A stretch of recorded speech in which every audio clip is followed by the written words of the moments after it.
बिस्मिल्लाहिर्रहमानिर्रहीम। नाज़रीन अस्सलाम वालेकुम। आप देख रहे हैं साबिर शाह का यूट्यूब चैनल। आज है जनाब 20 मार्च साल 2020 और दिन है आज जुमातुल मुबारक का। वबाई मर्ज़ पूरी दुनिया में फैल रहा है। पाकिस्तान में भी जनाब national command and control system कायम कर दिया गया। फ़ौज पाकिस्तान मैदान में आ चुकी हैं और अब सारा काम एक ही छत तले कंट्रोल किया जाएगा। जो जो इक़दामात होंगे वो करने पड़ेंगे और ये सब कुछ हम आपको बताएंगे। सबसे पहले आपसे रिक्वेस्ट करते हैं कि आप चैनल सब्सक्राइब कर लें जनाब। वीडियो पसंद आए तो लाइक ज़रूर कीजिए और बेल आइकन को क्लिक ज़रूर कर लें। सबसे पहले मैं आपको पाकिस्तान की सूरत हाल से पहले सऊदी अरब मैंने आपको बताया था कि जनाब वहाँ पे एक अदरवाइज़ भी सियासी तौर पे भी अनरेस्ट चल रहा है, मामलात ख़राब हैं। तो एक शहर है कतीफ़, वो उन्होंने बंद किया था पहले, अब उसको लॉकडाउन कर दिया है, यानी कि तकरीबन वहाँ पे कर्फ्यू लगा दिया है। और उसकी रीज़न बिल्कुल एक ही है जनाब, सियासी अनरेस्ट तो है ही है, और दूसरा ये कि ये चूँकि पाकिस्तान में जो ये बीमारी है वाया ईरान पहुँची थी, ईरानी ज़ायरीन, और इधर जो डेथ्स हुई हैं वो भी सऊदी अरब से आए थे और उम्रे की अदायगी के बाद आए थे, और वहाँ पे भी जो थे मौजूद थे ईरानी, वो भी आए थे मुतमिरीन।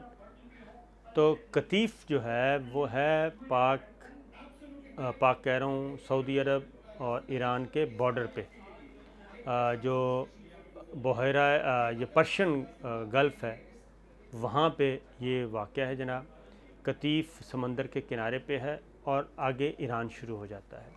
तो अब वो वहाँ पे कर्फ्यू लगा दिया है, और वो इसलिए लगाया है कि वहाँ से ये दोनों सूरतों में सियासी वायरस भी और दूसरा भी वबाई भी ये सऊदी अरब की तरफ शिफ्ट ना हो, क्योंकि वहाँ पे अभी तक चीज़ें कंट्रोल करने की कोशिश की जा रही है।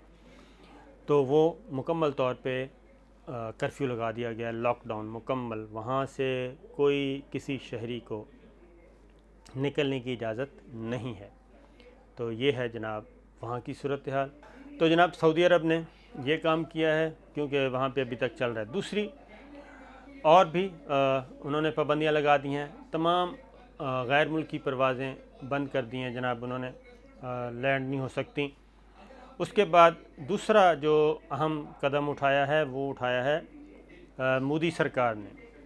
ये भी मैं आपको बता दूं कि मोदी सरकार ने भी उसके भी पॉलिटिकल मोटिव्स ज़्यादा हैं, क्योंकि उन्होंने इतवार को कर्फ्यू लगाया है। पूरे भारत में इतवार को मुकम्मल कर्फ्यू होगा। अब ये बात समझ से बालातर है कि पूरे भारत में कर्फ्यू लगा के वो क्या करना चाहते हैं। शहर टू शहर ये तो हो सकता है कि एक सिटी से दूसरे सिटी मार्केट्स बंद कर दी जाएं, रेस्टोरेंट बंद कर दी जाएं, परवाज़ें बंद कर दी जाएं, ये तो होता है। लेकिन पूरे शहर में कर्फ्यू, उसकी रीज़न ये है जनाब, वो भी इससे फ़ायदा उठाना चाह रहे हैं सियासी, क्योंकि वहाँ पे एक मकबूजा कश्मीर का मामला है और दूसरा मामला है जो शहरियत अमेंडमेंट एक्ट में तरमीम की थी, और पूरे मुल्क में इस वक्त मिनॉरिटीज़ जो हैं, हिंदुओं के अलावा जो इंतहा पसंद हैं उनके अलावा बाकी सब मिनॉरिटीज़ जो हैं यकजा हुई हैं। इवन जो लिबरल हिंदूज़ हैं वो भी मोदी के ख़िलाफ़ हुए हैं, वो भी मैदान में उतरे हुए हैं। जो लिबरल्स हैं वो मोदी को इंडिया का दुश्मन करार दे रहे हैं, और इसलिए अब मोदी सरकार ने भी इस वबाई मर्ज़ की आड़ में ये सारा कुछ करने की कोशिश की है कि जनाब इतवार को हम कर्फ्यू लगा रहे हैं, और उस पर सख्ती से, क्योंकि उन्होंने कौम से ख़िताब किया है। अब ये समझने की बात है कि अभी तक पूरी दुनिया में किसी जगह पे कर्फ्यू नहीं लगा, लॉकडाउन हुआ है। और लॉकडाउन से मुराद होता है कि अपने अपने घरों में महदूद रहें, मार्केट्स खुली होती हैं, खाने पीने की चीज़ें दस्तयाब होती हैं, एमरजेंसी में निकलने की गुंजाइश मौजूद होती है। ये होता है, किसी भी मुल्क में कर्फ्यू नहीं है, लॉकडाउन है, महदूद किया गया है। लेकिन हम भी पाकिस्तान में भी ये सोचा जा रहा है लॉकडाउन के बारे में, क्योंकि फ़िलहाल एजुकेट किया जा रहा है लोगों को कि जनाब आप अपने अपने जो नक्लो हरकत है वो महदूद कर दें। सिंध ने ये काफ़ी हद तक महदूद कर दी है, इंटरसिटी ट्रांसपोर्ट बंद कर दी है, और अब उन्होंने सूबों से भी कहा है कि एक सूबे से दूसरे सूबे में ना जाएं, सिंध में किसी को दाखिल ना होने दें। तो ये काम किया है, लेकिन कर्फ्यू नहीं लगाया। मोदी सरकार ने इतवार को कर्फ्यू लगाने का ऐलान किया है। अब इतने दिन, यानी कि आज जुमा है, जुमा हफ्ता 2 दिन दरमियान में पड़े हैं, और ये ऐलान किया उन्होंने जुमेरात को, गुज़श्ता रोज़ 3 दिन बाद कर्फ्यू लगाने का। तो उसकी रीज़न ये है कि वहाँ पे सियासी हालात ज़्यादा हैं और इस वबाई मर्ज़ का मसला कुछ कम है, दूसरा ज़्यादा है। तो ये हो रहा है जनाब। अब आते हैं हम पाकिस्तान, इसलिए मैं कहता हूँ कि इस पे नज़र रखने की ज़रूरत है ख़ास तौर पे, क्योंकि उसमें आपको मैंने बताया था कि भारतीय फ़ौज में भी ये वबाई मर्ज़ फैल चुका है और पॉजिटिव रिज़ल्ट आए हैं, जिसकी वजह से वहाँ पे काफ़ी गड़बड़ हुई है। तो ये मिक्स एंड मैच है। इसमें सिर्फ ये वबाई मर्ज़ का इशू नहीं है भारत पे ख़ास तौर पे, क्योंकि सूरत हाल उनके कंट्रोल से बिल्कुल बाहर हो चुकी थी। ख़ास तौर पे उस वक्त जब उन्होंने मुस्लिम कुछ फसादात हुए दिल्ली में, मुसलमानों के घर जलाए गए, अमलाक जलाई गई, दुकानें जलाई गई, घर जलाए गए और मसाजिद तक जला दी गई। तो उसके बाद से ये सूरत हाल है। अब ये उसको किस तरीके से हैंडल करते हैं ये आने वाले दिनों में पता चलेगा। तो जनाब, पाकिस्तान में एक बेहतर डेवलपमेंट हुई है। पहले जो इक़दाम उठाए गए वो ज़रा सुस्त रवि का शिकार थे। जो आइसोलेशन सेंटर कायम किए गए वहाँ पे भी इंतज़ाम बहुत बेहतर नहीं थे, बल्कि बहुत बेहतर ही नहीं थे। अब अफ़वाज पाकिस्तान मैदान में आ चुकी हैं। National command and control system कायम कर दिया गया है और अब एक छत तले तमाम इदारे जो हैं वफाकी और सूबाई हुकूमतें काम करेंगी, और उसमें हेड फिल वक्त बनाया गया है वज़ीर आज़म के मुआविन ख़ुसूसी health services doctor Zafar Mirza को। हम अब भी ये कहेंगे कि ये काम वज़ीर आज़म इमरान ख़ान को करना चाहिए, ये काम वज़ीर आज़म हाउस, वज़ीर आज़म ऑफ़िस में होना चाहिए, क्योंकि ये सिर्फ़ सेहत का मामला नहीं है, ये सिर्फ़ एक मर्ज़ का मामला नहीं है, बल्कि इसमें आपको सफारतकारी करनी है, एग्रेशन के साथ करनी है सफारतकारी। उसमें आपने दूसरे मुल्कों से कुछ हंगामी तौर पे अगर आपको चाहिए चीज़ें वो लेनी हैं, और वो वज़ीर आज़म का लेवल ही हो सकता है, वो हेल्थ सर्विसेज के मुआविन ख़ुसूसी का लेवल नहीं है। एक बात, दूसरी बात यह है कि इसमें ख़ास तौर पे मैं कहूँगा कि सियासी हम आहंगी भी ज़रूरी है, और बिलावल भुट्टो को हम क्रेडिट देंगे, पीपल्स पार्टी को क्रेडिट देंगे, सिंध हुकूमत को क्रेडिट देना चाहिए कि आज उन्होंने बहुत अच्छी गुफ्तगू की। कल प्रेस कॉन्फ्रेंस में उन्होंने कहा कि बिल्कुल सियासी दुश्मनी का ये वक्त नहीं है, सियासी इख्तलाफात का वक्त नहीं है, बल्कि बिलावल भुट्टो ने कहा कि वज़ीर आज़म इमरान ख़ान, आप हमारे वज़ीर आज़म हैं, आप हमारे वज़ीर सियासत हैं, आप लीड करें। तो इससे फ़ायदा उठाना चाहिए। मुस्लिम लीग नवाज़ का रवैया बिल्कुल जनाब नेगेटिव है। वो बदस्तूर अभी उस सिचुएशन से नहीं निकली, वो अभी तक इसको सियासत की नज़र करना चाहती है, लेकिन उसको सपोर्ट नहीं मिल रही, अवाम में पजीराई नहीं मिल रही, डिस्करेज किया जा रहा है। तो इससे इमरान ख़ान साहब को फ़ायदा उठाना चाहिए, क्योंकि अगली जो ख़बर है वो ब्रेकिंग वो है कि चाइना ने इस मुश्किल मरहले में एक बार फिर पाकिस्तान के साथ आन खड़ा हुआ है। डॉक्टर आरिफ साहब प्रेसिडेंट हैं, उन्होंने चाइना का विज़िट किया था, उनसे मुलाकात की थी, और वज़ीर ख़ारजा शाह महमूद कुरैशी भी थे।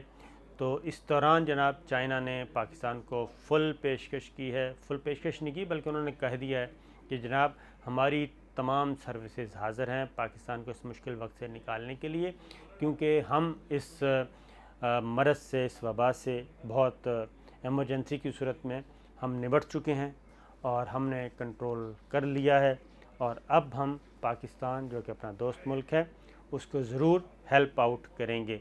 तो इसलिए हर तरह की जनाब वो एक्सपर्टीज़ हो सकती हैं, वो क्या कहना चाहिए, अगर आपको फील्ड हॉस्पिटल चाहिए, इस तरह की चीज़ें जो भी चाहिए वो होगी।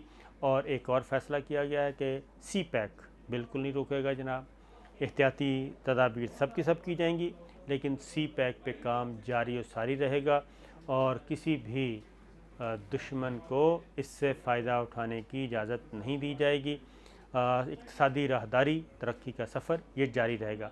तो जनाब चाइना की तरफ से ये एक अच्छी खबर आई है, 2 मुल्कों की तरफ से आई है, सऊदी अरब की तरफ से भी ये अच्छी खबर आई है, क्योंकि सऊदी अरब ने भी ये रिक्वेस्ट मान ली है पाकिस्तान की कि जो पाकिस्तानी उधर हैं उनको बग़ैर चेक किए, बग़ैर टेस्ट किए पाकिस्तान नहीं भेजा जाएगा, और अगर ये रिक्वेस्ट हमारी ईरान मान लेता तो आज पाकिस्तान में भी सूरत हाल मुख्तलिफ होती, लेकिन ईरान ने ये हमारी दरख्वास्त नहीं मानी और जिसकी वजह से 14,000 जो हैं ज़ायरीन आए और उनमें से मेजॉरिटी जो है, उनमें से 14,000 में से 10,000 तकरीबन 9-10 हज़ार वो डिस्पर्स हो गए और उनका कोई उन्होंने रिपोर्ट नहीं किया वो किस हालत में हैं, आगे उनकी तबीयत कैसी है।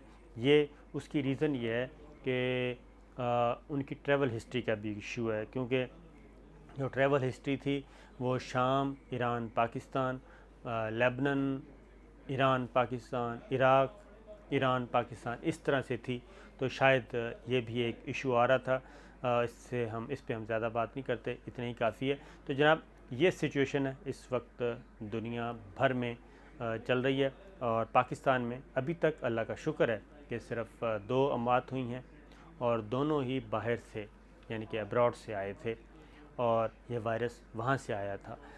अभी तक 300 प्लस हैं पॉजिटिव रिज़ल्ट के साथ, लेकिन मामलात अभी तक सूरत हाल तसल्ली बख्श है। लेकिन ज़रूरत है कि जनाब मुकम्मल तौर पर इसको कंट्रोल करें, क्योंकि जो आइसोलेशन सेंटर कायम करने हैं उसके लिए हमारे पास इंफ्रास्ट्रक्चर मौजूद है जनाब। हॉस्पिटल मौजूद हैं, हमारे पास तालीमी इदारे मौजूद हैं, हॉस्टल्स मौजूद हैं, यूनिवर्सिटियों के भी, कॉलेजेस के भी हर शहर में मौजूद हैं।